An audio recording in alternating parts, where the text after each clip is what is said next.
Greetings, everyone. Welcome to Pata Youth Webinar. My name is Muhammad Israel Haki, and I'm Pata Youth intern, and I'm so excited to be your host. Our webinar topic for today is virtual reality innovation in tourism and destination marketing. And today, we will dive into the world of virtual reality and how this trend will open up new ways for destination to engage with travelers.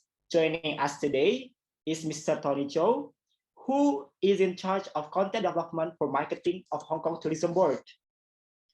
Tony has more than 20 years of experience in the marketing, media broadcast, and advertising communication industry. He is an award-winning executive producer and director. Over the course of his career, he has produced many award-winning TV commercials, online video, and television programs for major clients like McDonald's, Sony, Canon, P&G, Calvin Klein, and many more, as well as for broadcast network for like Discovery Channel, National Geographic, BBC, history, etc. Such an impressive number and experience, isn't it? Thank you so much for joining us today, and we are honored to welcome you. Please feel free to unmute yourself and turn on your camera and say a few words to our audience. Sir Tony. Hello, thank you so much, Sri, for the introduction. And hi, everyone. And thank you for joining us today for the VR Innovation in Tourism and Destination Marketing. I represent the Hong Kong Tourism Board, and I'm very pleased to be able to share some insight with you regarding the work and the marketing effort we do to help keep Hong Kong top of mind. So I look forward to more exchanges with all of you later on. Thank you. Thank you, Mr. Tony. We are also excited. Um, and we are also very lucky to have Rachel Lee, co-founder and managing director of Teleport London. Rachel is Malaysian living in Manchester, UK, having graduated from Manchester University with a master in psychology of advertising. She is now spearheading Teleport. Teleport is a PR company that specializes in developing country-wide travel app for VR headset. Rachel has won multiple funding rounds and is part of Northern Power Women Network in the UK. Rachel is passionate about empowering students and young adults to realize and achieve their dreams. Rachel, please you can turn on your camera and unmute yourself and say a few words to our audience. Hi everyone, hi Yusril. Thank you for that amazing introduction. But I'm very excited to talk to all of you about my company Teleport, and I can't wait to get to know all of you. So if you want to connect with me, and just drop me an email at the end of the session. Okay, thank you, Rachel. So next, I would like to say thank you to our co-host for today's webinar. It's thanks to their support that we can organize successful webinar. Our 6 co-hosts are Bangkok University, Burnham University, Dui Tan University, Help University, the Hong Kong Polytechnic University, and Lombok Tourism Polytechnic. So before I hand over the time to our first guest speaker, I just want to very quickly bring you to what we are going doing today. So there will be 2 15-minute presentations starting with Mr. Tony Chow, then followed by Rachel Lee, in which they are going to take us through the amazing job and experience with VR in tourism. Secondly, we will have a panel discussion session where our guest speaker will share their perspective about VR innovation in tourism. The panel discussion will be moderated by our Pata Youth Ambassador, Alethea Tan. And finally, there is a Q&A session where you can ask questions to our amazing guest speaker. Please deliver your best question through the Q&A function in Zoom in the toolbar below. You can use this chat function to introduce yourself and interact with other participants, but please don't ask questions to our guest speaker in the chat function. Also, just a reminder, this webinar will be recorded and we will make available soon. Stay tuned for that. And now, I'm going to give the stage to our first guest speaker, Mr. Tony Chow, to kickstart the webinar with his presentation. Sure, thank you. I think everyone should be able to hear me loud and clear, I hope. I'm going to take you through just a short journey of how the virtual reality background and how we use it basically really as an effort for destination marketing. But before that, I thought a couple of like, highlight in terms of the current situation, especially now with the COVID. So really, it's a kind of a challenging circumstances in tourism and also in overall globally. And we know that at the moment it is still not showing sign of a defined ending. And definitely the entire travel sector as well as tourism have fundamentally changed. And I think in a way, after the COVID, I think we see that the sector will probably be very different and will not be the same before. And in a way, almost like every destination is now a startup. But at the same time, one key observation that we had with the current pandemic was really the fact that more and more people leverage on online to look for information and also to look for for more sort of like credible information. But obviously, we know there are a lot of information online that may not be credible or true. So in some way, I think that also makes people nervous about basically what is real and what is not. But definitely, I think a lot of people are actually trying to find reliable and trustworthy information to really address their concern. So one of the things that I think as part of marketing, as part of a destination, sort of like keeping people engaged, is really to use content to retain the engagement and be sensitive and mindful that do not just do business because you have to be very fundamentally sort of like mindful that you can't people can't travel now. There's a lot of what we call border closure and the pandemic, but at the same time we do not want to be invisible. So we want to still be able to keep the destination warm, keep reminding people about the place. I think you see a lot of the destination or places doing the same across the world. So in a way, that leads to the point about how we start looking at virtual reality or virtuality, which is a form of what we call, tools and immersive way that we want to stay on travelers' mind. At the same time, we know that a lot of people are looking to travel again, or at least when they can travel again. And they want to be able to actually be at the dreaming stage to continue for us to captivate them of the destination. And the other key fundamental to take note for destination marketing is to really offer them experiential content. While perhaps they are not able to travel, but at least you want them to feel the experiences of that travel. And I think more and more so, one of the largest trend that with the current pandemic is more and more live streaming going on, and more people actually look into travel channel or look into even museum are offering 360 and immersiveness kind of like experience for people to be able to sort of like be at that location. And also mindful that in social media there are a lot of negativity. So how do we actually try to also fight against all this overloading of negativity from people, and then start to stay in touch with our potential and targeted audience by retention. So in given this context and background, so we started dabble into more virtual reality sort of like experiential. But a point to take note is that not everything required to be using virtual reality, because there's also challenges technically and other aspect of it for adopting virtual reality as a platform or as a tools or solution to do things.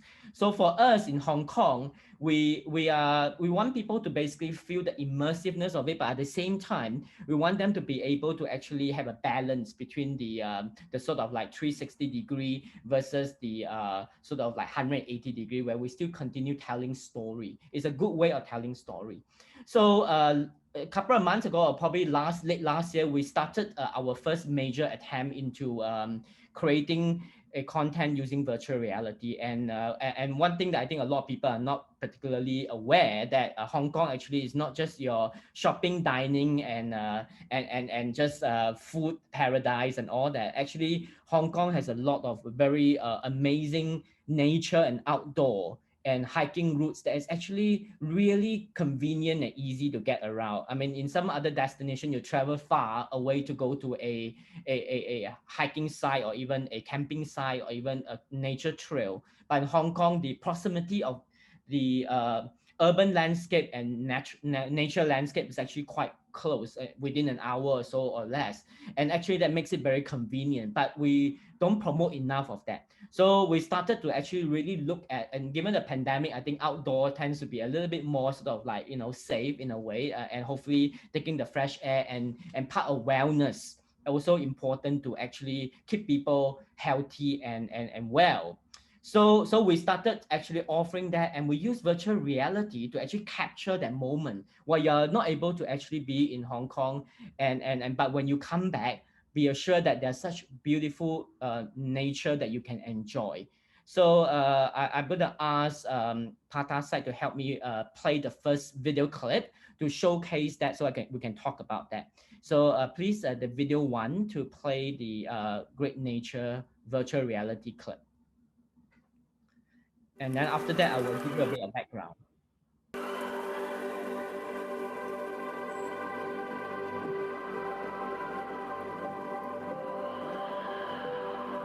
Not sure whether you guys can see or not, because I can't.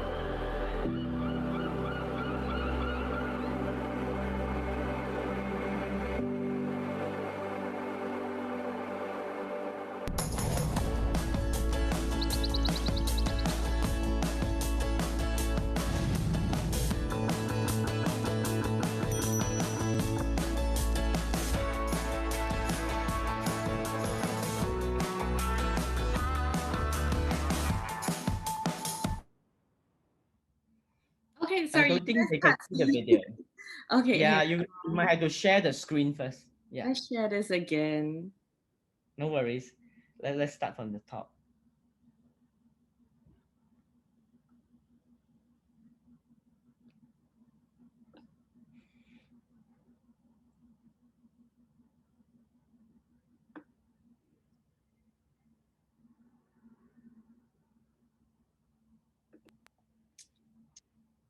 Can you guys see the screen now? The video? Yes, we can Yeah. see you. Yes.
I think I'm sorry. I think the video was basically is in 360. So I think they probably move it up very high, so you don't see the actual angle that's on eye level. So you see only a lot of skies and all that. I apologize for that, because we have a 360 version that's actually you can move it on your own left and right. We will send the link to you separately because it might be easier for you to play around with it. It doesn't have all just the skyline alone. It's actually really great landscape and all that you can see on the eye level. But from this video, I think the way they have they probably moved the cursor, and therefore everything is looking upward. So I apologize for that. But what we can do is to send you the video separately. It's on YouTube, so you can actually go into the link, and what you can do with that video, you can play on your own left, right, top, and bottom. That is the beauty of it. You can look at it in 360 degree. So and this one basically bring you from side to sound of the entire offering that we have in terms of outdoor. So you will see hiking site, camping site, but you also see a lot of great nature with beautiful sound of the of some of the running streams and all that. Which in fact the link I will suggest to Pata to actually send it on the chat box there, that particular YouTube link, and then you guys can watch it separately on YouTube channel.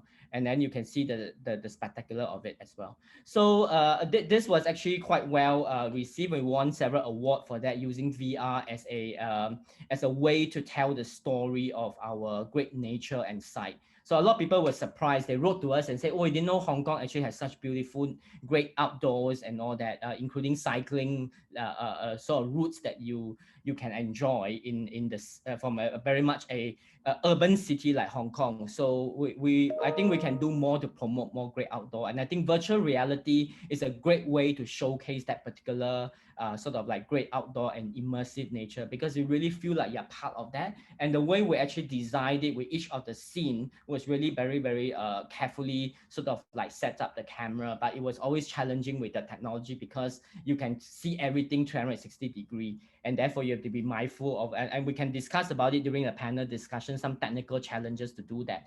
I will also quickly, not to take up too much of the time, to show you a few other series of a short clip that we use VR to really showcase the dynamic 360 degree of the Hong Kong city. So I think keep the video without moving at all, please, Lithia, so that you will not push everything on the sky. Yep. Okay. So you can play the next one. Yeah, thanks. Just play it straight.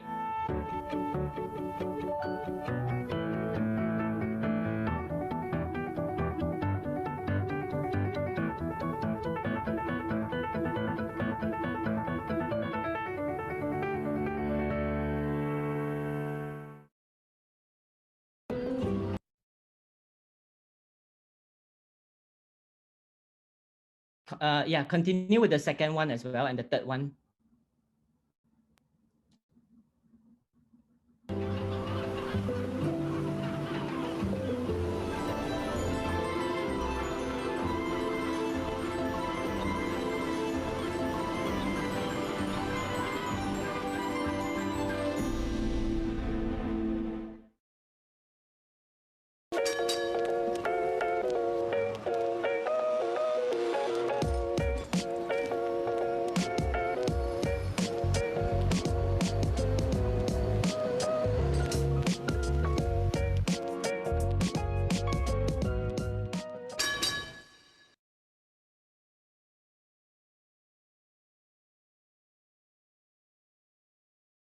There's two more, right? Actually, Lithia.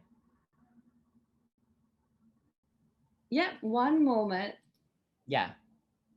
Just yeah, when you can play it, please do.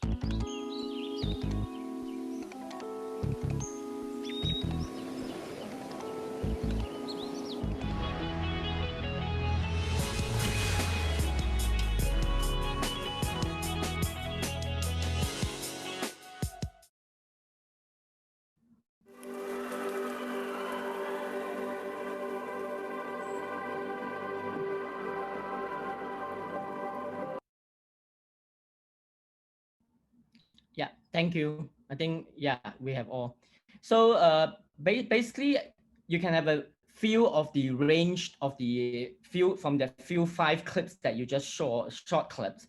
That actually one of the strategy that we have with virtual reality was to leverage on something that of the Hong Kong DNA, which is experiential. Because across Hong Kong, we actually design our communication messages leveraging on some of the key attribute of Hong Kong, like a harbor. A harbor is actually well known in the world as a fragrant harbor. So that's what Hong Kong is known as a fragrant harbor, the word Hong Kong.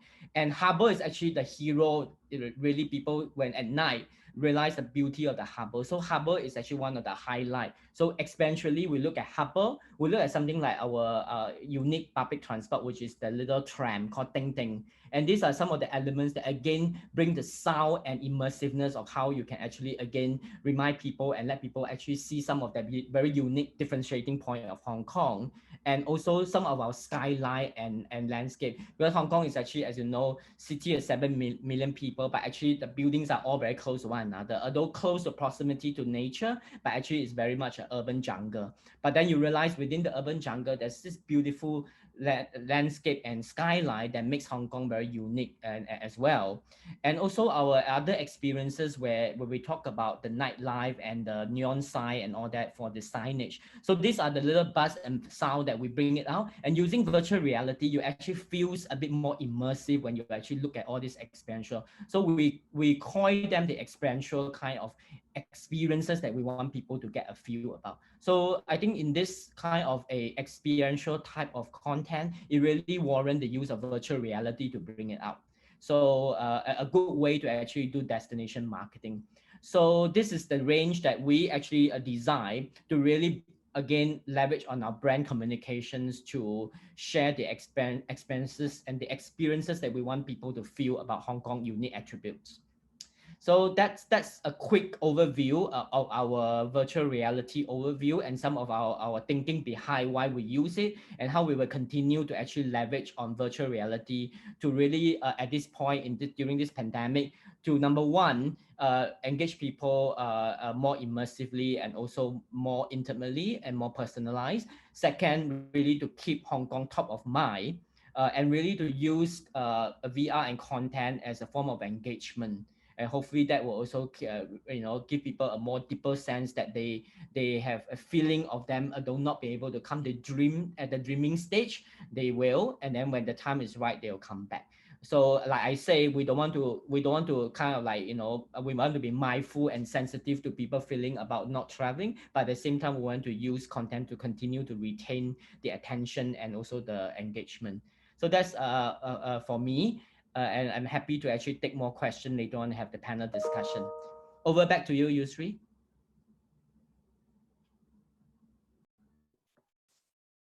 Okay, thank you, Mr. Tony Chow, for that super interesting presentation. It was very anti-mainstream campaign, and through VR, Hong Kong Tourism Board can give immersive experience to everyone, very inclusive. To our audience, it's a rare change to be able to ask Tony about destination marketing. So please use the Q&A function below to ask your question. We will answer at the end during the Q&A session. Now, may I invite Rachel on stage to share with us Teleport's story. Hi everyone, thanks Yusril. I'm just gonna share my screen.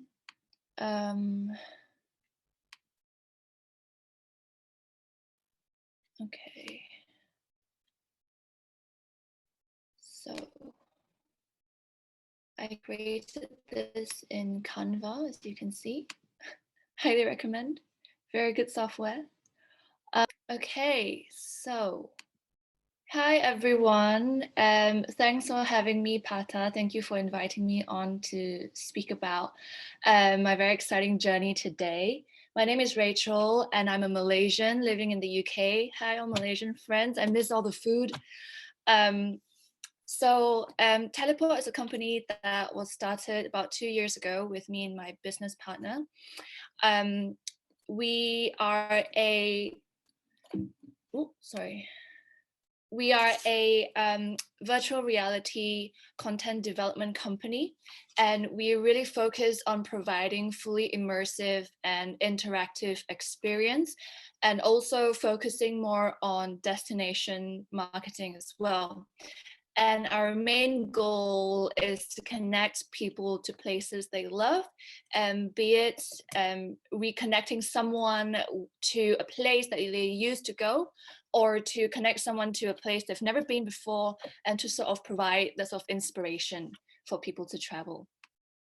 So how did this start? The company started because my partner and I, we both share an interest for travel. And my partner, he's always been a technology geek. He loves VR technology. And we thought, why not combine the two? So then we identified also a problem where destination marketing is actually quite predictable. I'm sure a lot of you have seen billboards of a beach, someone sipping a cocktail by the sea, or a drone footage of a city skyline, something like that. And it's all well and good. It works. It's great. But there's also this rise in experiential marketing, as Tony very, very well described just now. It's where you want to give your audience a sense, the feeling of actually being there, a sense of them experiencing the location before having actually spent the money or committed to buying tickets to going. And the real problem of over tourism in larger, more well-known cities such as London, such as New York. So I'm sure a lot of you, if you've been to the UK, you probably went to London and stayed there. I spoke with a tourist guide who said that 60% of inbound tourism that come into London stay there. Only 1% head up north to the northeast, which is where Newcastle is, sort of the east coast line. And only about 5 to 6% head up to the Lake District, which I'm sure some of you don't know about. It's this beautiful, beautiful lakes and mountains everywhere. So it's about how do we kind of funnel all these people outside of London, instead of having them congregate in the big city. So our solution was to provide VR for travel, with a focus very much on diverse locations across the country. So what did we want to achieve with Teleport? So first of all, to encourage domestic travel, said to kind of disperse the crowd from larger, bigger cities, more well-known cities, into the smaller, lesser known areas in the country. And because of this, it usually is areas of natural beauty or cultural significance, like I said, the lakes in the northwest.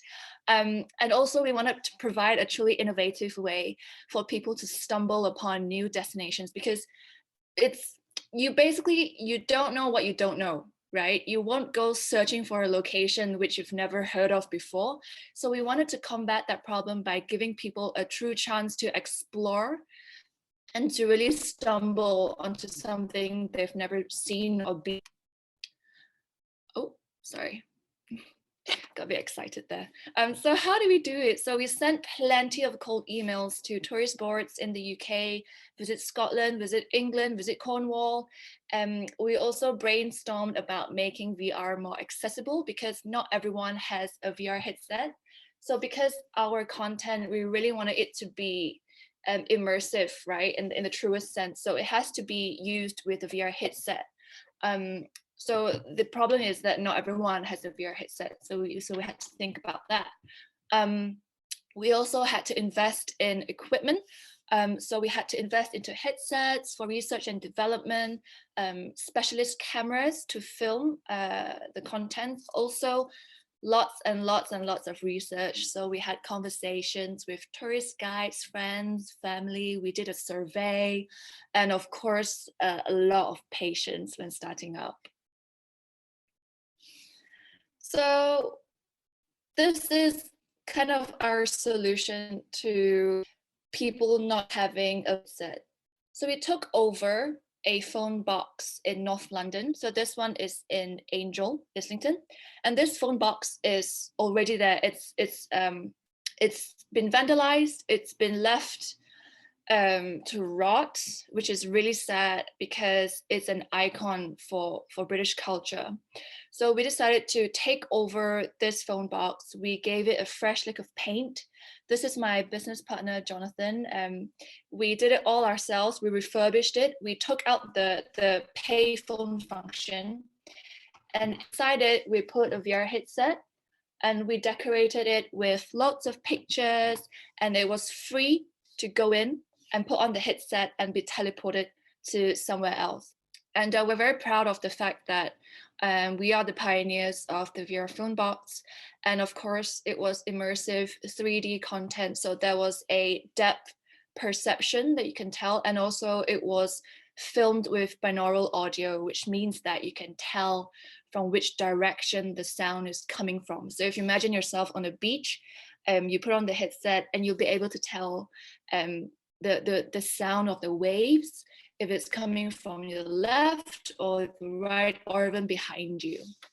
So the next slide is going to be a reaction video, a short one, of when we piloted our content in Islington. So brace yourselves. It's a teleport! Aye, we actually teleported, Mum! Oh yeah! Oh wow! Now I'm going up to see! Wow, this is so cool! Wow!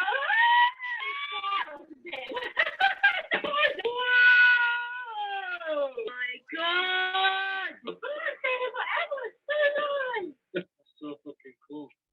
So that's just a very small snapshot of the whole reaction reel. I get goosebumps every time I watch it. So this was done in collaboration with Visit Scotland. We filmed the Kingdom of Fife for them, which is the coastline from Edinburgh all the way up to St. Andrews. There was about 10 contents in there. And we trialed this in our phone box for about 2 months. It was free to go in, to put on the headset. It was unmanned. So I didn't stand next to it for 10 hours a day telling people how to use it. People just came in and knew how to put it on and knew how to launch the content and knew how to interact with our contents. So this is really, I would say, a very pioneering way of making sure that, you know, it was highly accessible. Anyone can use it. We had a range of children, as you saw, up to quite mature adults, people from different backgrounds, tourists, locals, residents in Islington come in and use it. And on average, as you can see in the screen, there was about 10 minutes of engagement with our contents, which is gold. If you know marketing, 10 minutes is a long, long time. And on average, we've got about 500 people come in every week. Also, you can tell that the content elicited very emotive sort of reactions from these people. I've had people from feeling nostalgia because they were from this, they lived by the sea, and the beach sort of reminded them of their home. Got people with excitement, who was really excited, and people who were in shock because they just couldn't believe that this is technology and it's just amazing.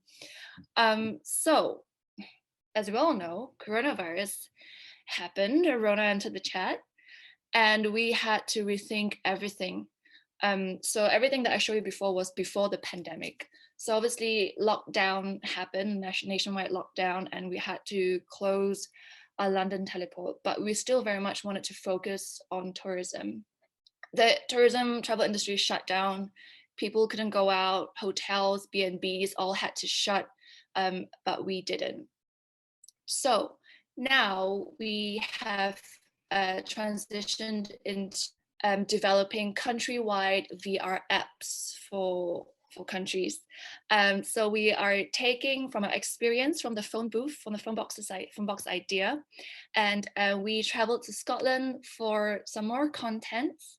And our first app of Scotland will be launching this spring.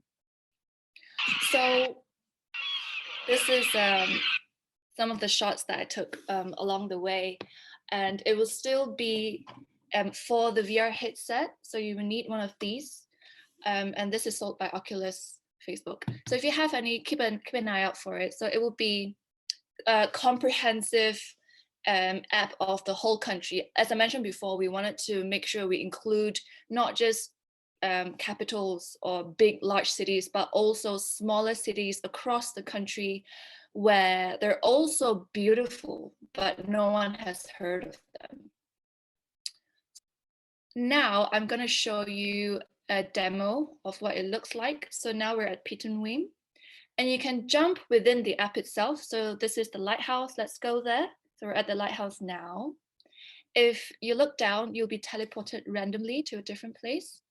And this ties in really well with what we want to do in terms of allowing people to stumble onto new locations, because this is completely random. You'll be teleported to somewhere else completely. So we're at St. Munan's Harbour. If you look up, it will launch sort of a menu. So over here we have the map of Scotland. You're able to jump around within using this map. So you can see what sort of content we have on there. And then on the right, we have a little panel about the location you're currently at. And on the left, there will be a nearby sort of place that you can jump to. Let's go to St. Andrews.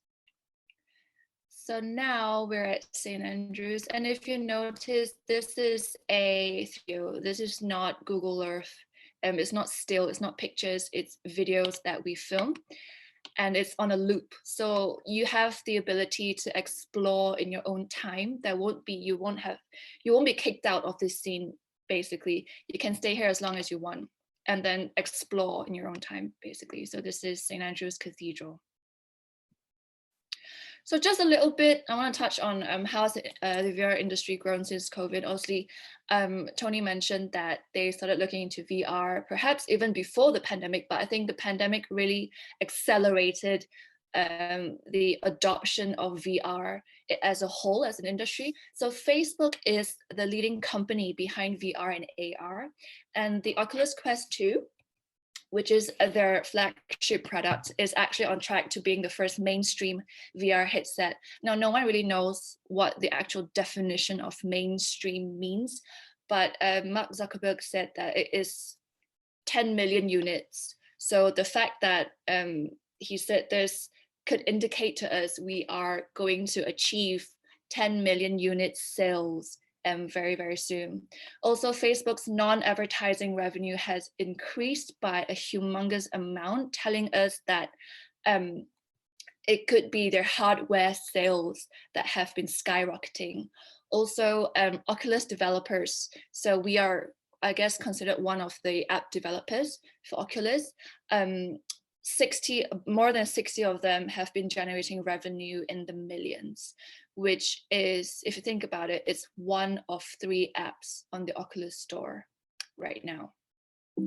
So just to give you a more sort of better understanding in terms of how big the industry will be, I just put here a comparison to give perspective, compare against the global influencer marketing platform. As we know, influencer marketing is this huge, huge thing. Social media, we know it's big. They are growing at 32% annually, whereas the VR market is growing at 37.4% annually. So we are skyrocketing, basically. And this is just a few examples of other tourist spots that have used VR as part of their marketing campaign.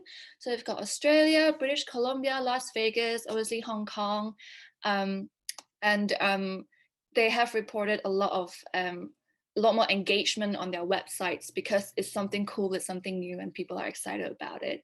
And next, I have again a reaction video from Marriott Hotels when they did sort of a location-based VR experience as well. Let's have a look. Oh,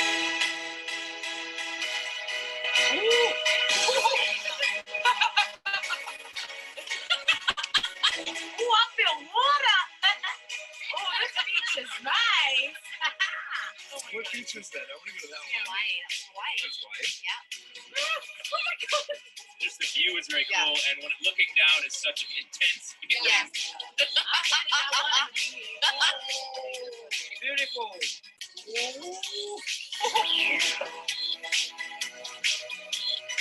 Hey guys, welcome to Wedding Park in New York City. I'm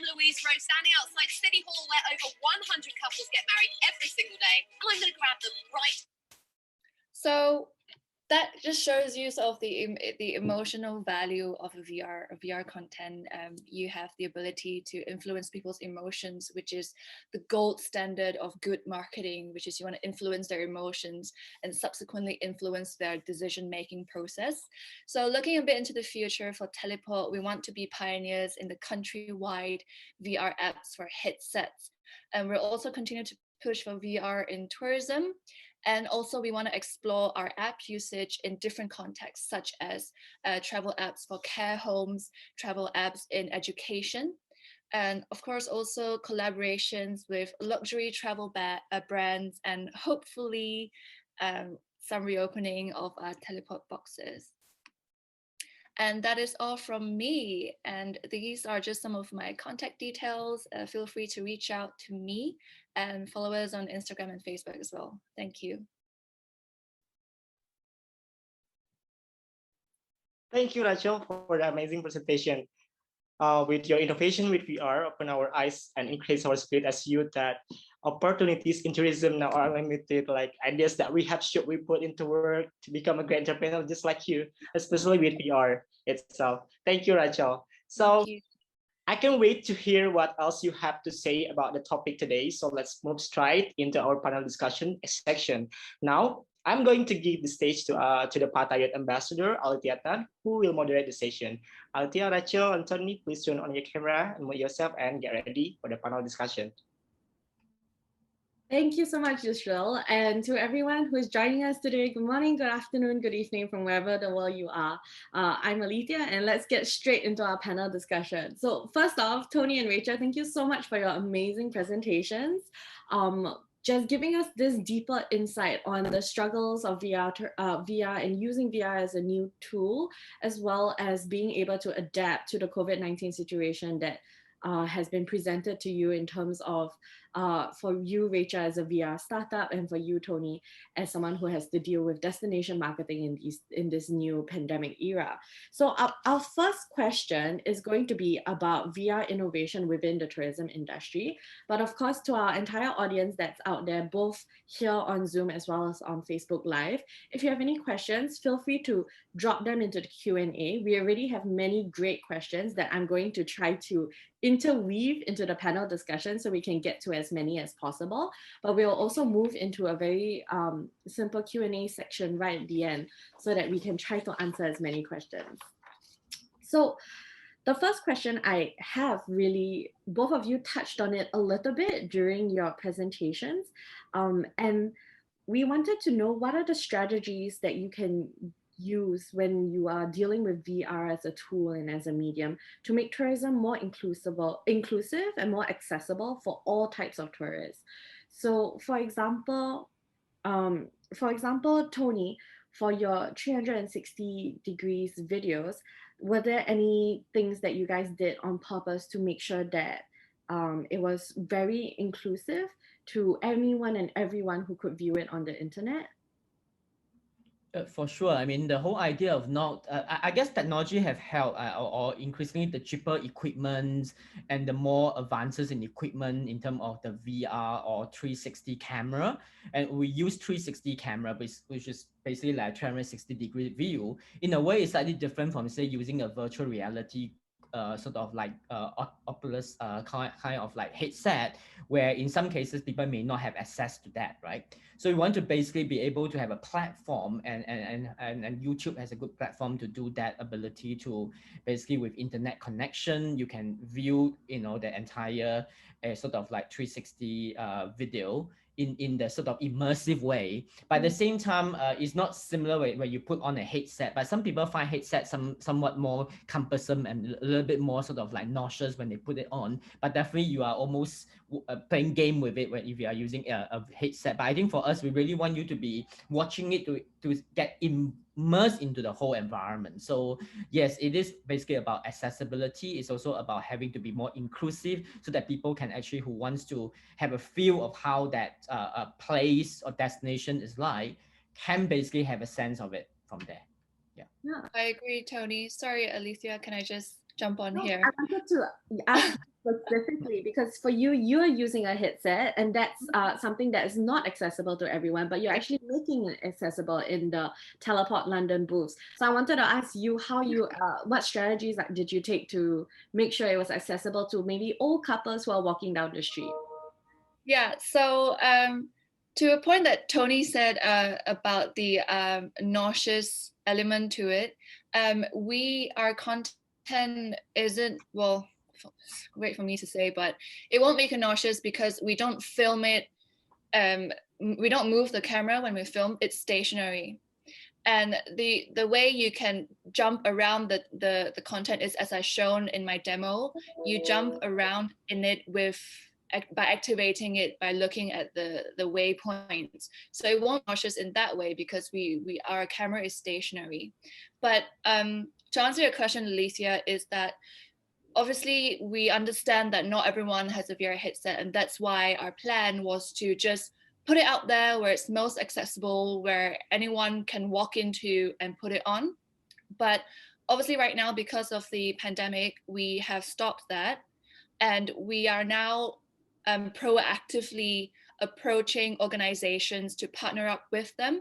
As I've mentioned, care homes, education, we're planning to go into schools to use our software as sort of an educational tool for children, as well as care homes for people with mobility issues, people who can't travel, or people who miss their favorite beaches somewhere in the world. We will bring it to them instead of having them come to us. But of course, in the future, we have plans to reopen Teleport as well. It just depends on public confidence and with the whole pandemic thing. So yeah, I hope that answers your question. Yeah, it does.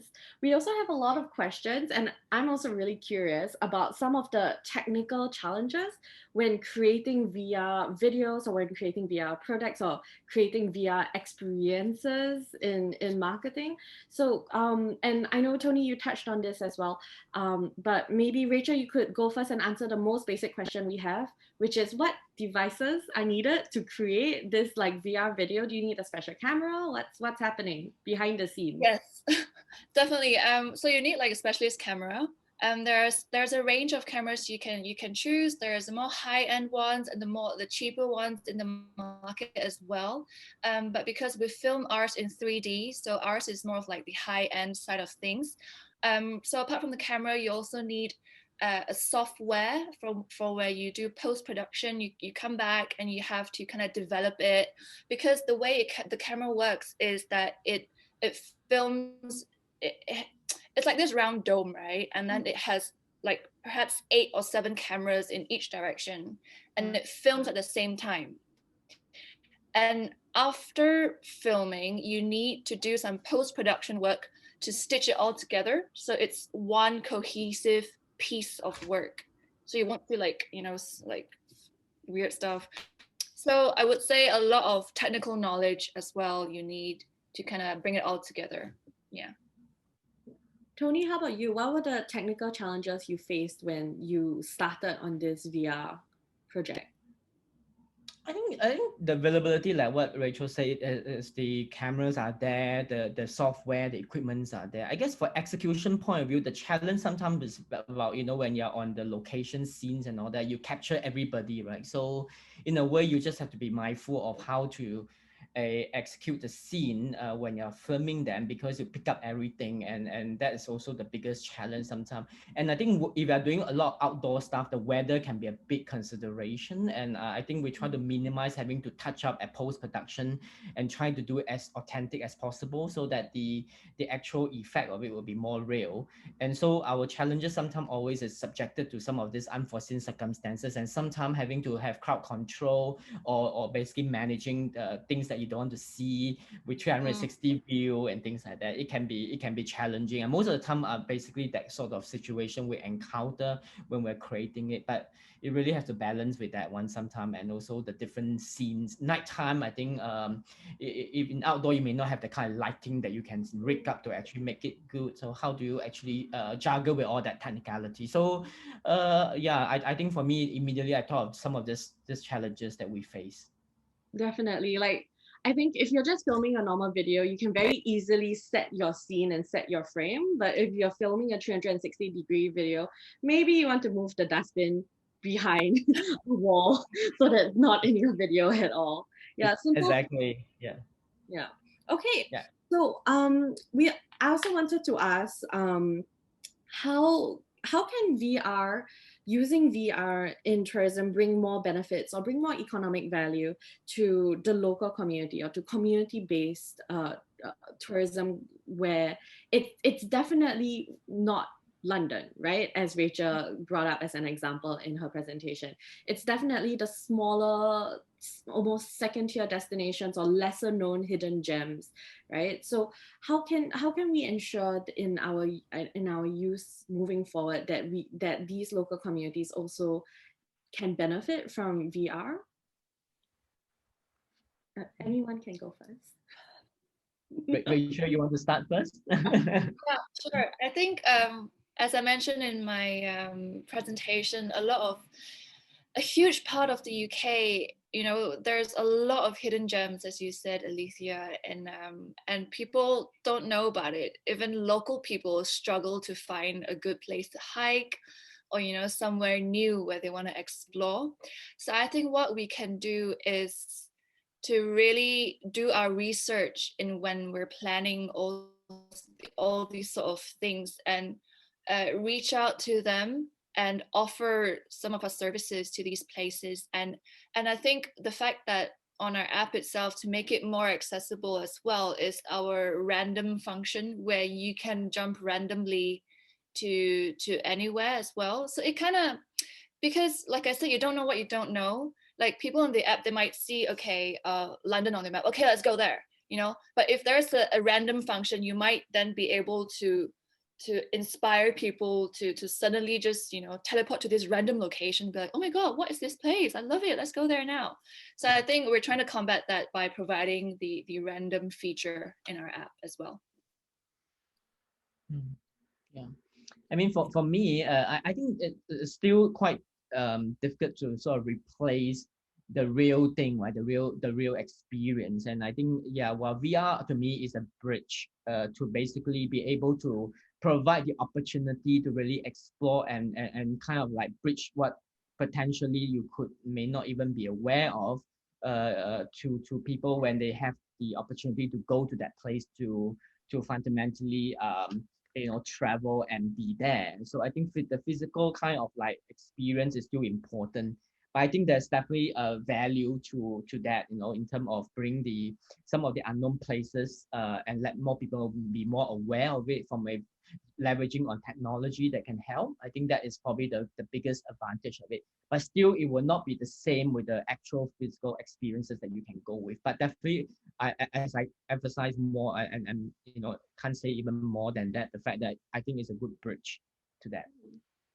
Yeah, I definitely do think that we can use this technology for like positive good in tourism, and like have that help build that bridge between tourists who are hankering for all these traveling, who are hankering to be able to go on travels and to meet new people and have new experiences, to then have these VR immersive experiential products just turn up and be produced and be able to introduce us to new places as well. So I honestly think that is so important, that you guys are doing like amazing work.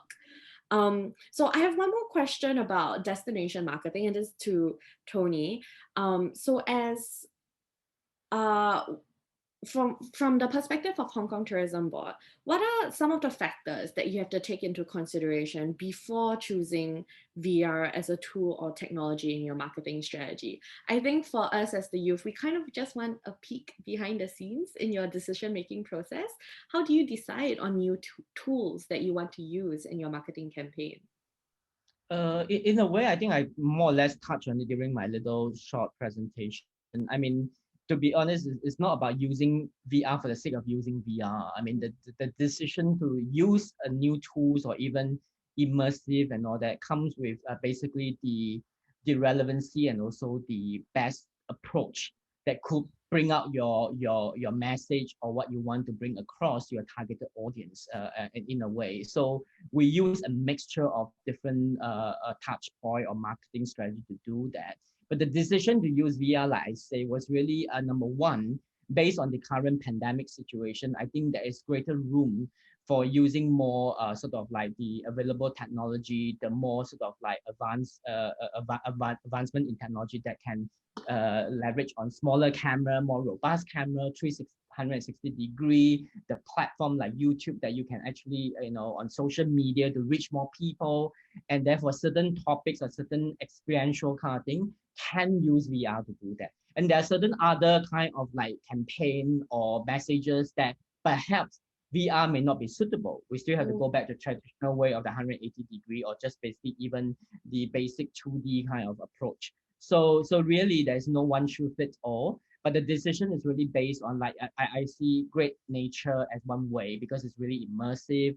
And there's also certain things that when you want it to be really able to bring in that factors of immersion, I think VR is a good way for you to bring that across. In fact, before I joined the Hong Kong Tourism Board, I was with Marriott. I also pioneered a VR for most of our hotel during the time where we like I think Rachel showed a video about the marriage one, the wedding. We actually planted ourselves outside the registrar of marriage and get people to actually think about their next dream wedding destination when they get married, because after that registration the next thing they wanted to do is to think where we're going to go for the honeymoon or place to go. And where you actually have that VR there and the pot there or the booth there, they can instantly dream about some of these places. So in that sense, that kind of marketing campaign to get them to think about a destination Marriott has in certain places of the world helps us to actually enhance the experiences more using the VR technology. Yeah. Thank you for that very detailed answer. I think it's true. We can't think of VR as the only tool in the box. It's just one of the many options that we have. So we have about 5 minutes left. I'm going to move really quickly to the Q&A because we have so many questions pouring in.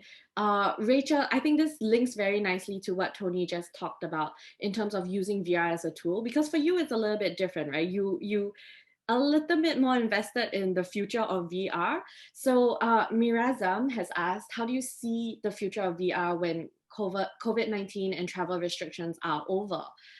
This high numbers in terms of use of VR right now, is it because we're all stuck at home and we can't travel? So it's thanks to COVID-19 that there is a boom and there is a growth in VR? Yeah, definitely. I think obviously because of the pandemic, people are stuck at home and people are finding different ways to escape their current reality. And I think VR offers a great alternative for that. Actually, at the moment on the VR store, there really isn't a comprehensive library of travel locations or travel apps. So that is why we are trying to be the pioneers in providing a comprehensive app for specific countries so that people can travel. And to answer the question of whether it will continue, I think this is a trend that will definitely accelerate even further, because Facebook, they are reducing the prices of these headsets. It's now like £300 for the best headset out there, and it's cheaper than an iPhone.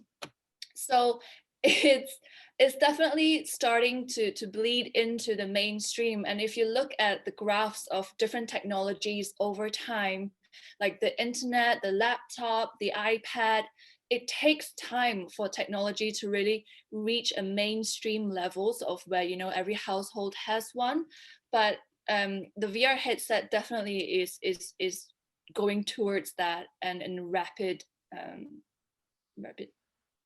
as well. Sorry. Thank you. Yeah, but really good answer. Thank you very much for that. So we have another question from Lam Hyun.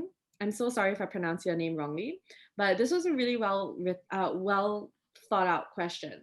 So in the future, when VR can be on an extremely advanced level, so like beyond our wildest dreams of what it already is now, and it can give people a very high level traveling experience, do you think because it is still at a lower cost than actually traveling, and because it would be such a wonderful experience in the future, do you think VR would be an alternative to regular traveling? And if that's the case, how will it impact this industry? Do you think people would ever choose to only travel by VR instead of actually traveling? I don't think so, and I think Tony would agree with me. I think VR for me is to provide sort of an inspiration and to provide those that cannot physically travel for, as I said, like young children or people with mobility issues. I think this would provide a lot of value for these sort of people, and for like millennials like us, people within our age range, I think it would act as some sort of inspiration, like Tony said, to keep this destination on top of mind. And it's just a way for them to travel when they feel like it. You know, not everyone can just drop everything, drop all their commitments and jump on a plane and spend £10,000, go to the safari, you know, where you can spend £8 on an app, £300 on a headset, and boom, you're in the safari immediately, anytime, anywhere, whenever you want, you know? So it's not like we want to replace travel. Is not my motivation. It's just to give people that sort of reconnection with the places that they love again, as well as people who can't physically travel.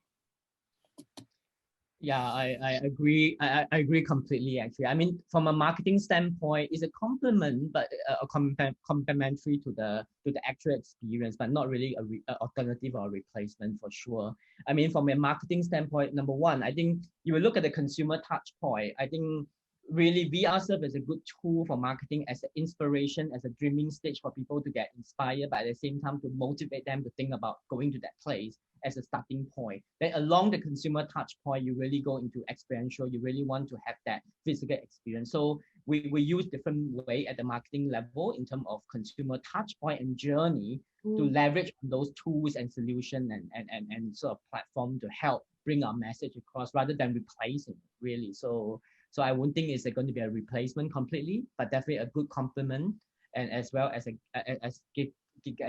serving as a good bridge.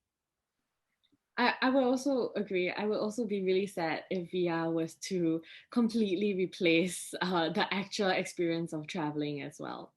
So yeah, definitely, I agree. I love traveling and I love meeting the people and the culture and the experience and the food. That's the main thing. You can't eat in VR.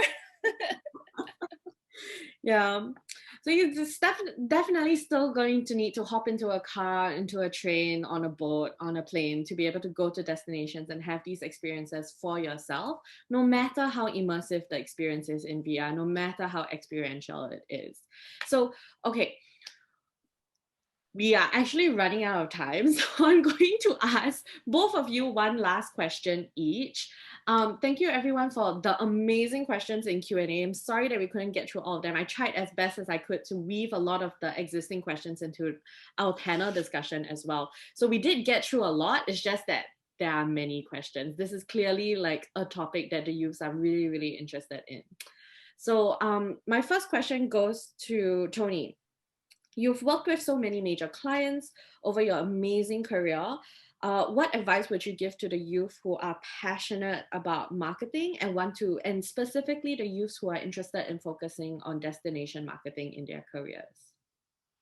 Well, easy. I mean, just find opportunity, whether to take on internship, to join a company, learn something, be part of it. I guess that's the most easy way.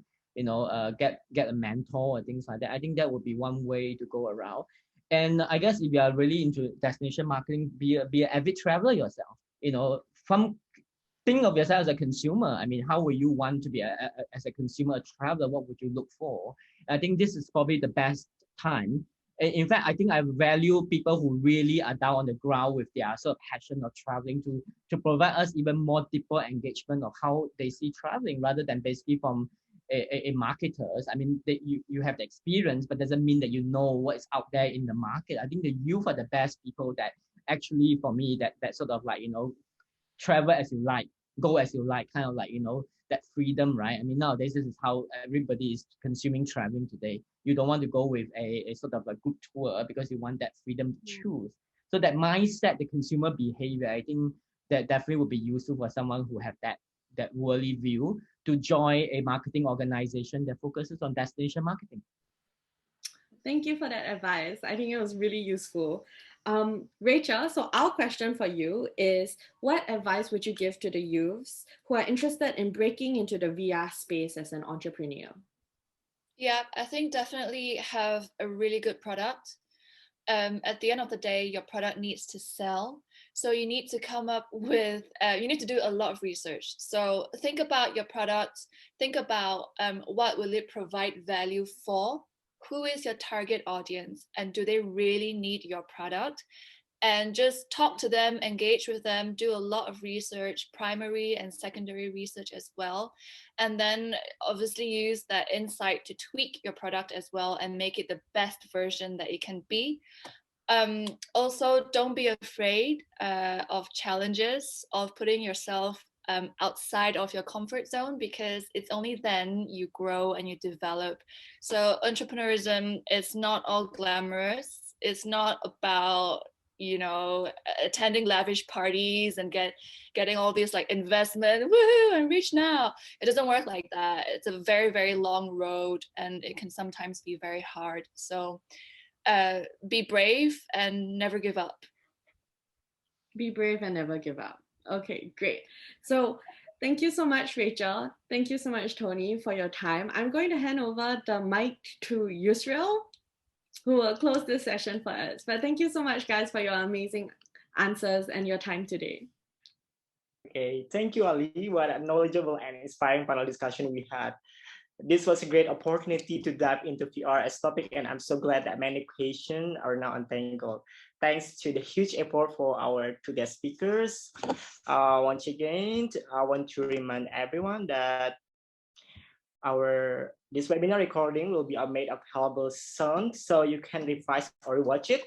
We will publish it on our YouTube channel, Pata TV, and for all the attendees, you guys will receive a certificate of participation from Pata Youth. Congratulations. So before we end this webinar, I do want to thank Tech Support for giving us smooth viewing experience. I also want to thank our co-host again for making the Pata Youth webinar a successful event. This webinar was supported by Bangkok University, Burnham University, Dui Tan University, Hope University, the Hong Kong Polytechnic University, and Lombok Tourism Polytechnic. Lastly, thank you for joining this webinar. I hope you enjoyed this session and look forward to seeing you at Pata Annual Summit 2021 in April. Please join our youth community. Register at www.pata.org/youth. After you apply for membership, you will receive your Pata Youth ID and a list of 8 steps on how to kickstart your individual free membership of Pata Youth. The program is full of insightful webinars like this one, and as well as mentoring and networking to the youth. To keep up with Pata News, please subscribe to our newsletter, which will let you know about upcoming Pata events, what our international member network has been up to, and insider industry knowledge. So if you have any question, please let us know at ytppata.org or go to www.pata.org/youth for more information. Our Pata Youth team will be here to support you. So finally, thank you very much for your time today. Thank you, Mr. Tony Chow, Rachel Lee, and thank you, Alethea. See you, everyone. I hope you have a wonderful day and see you in Pata Annual Summit. Bye. Thank you. Bye. Thank you. Bye-bye.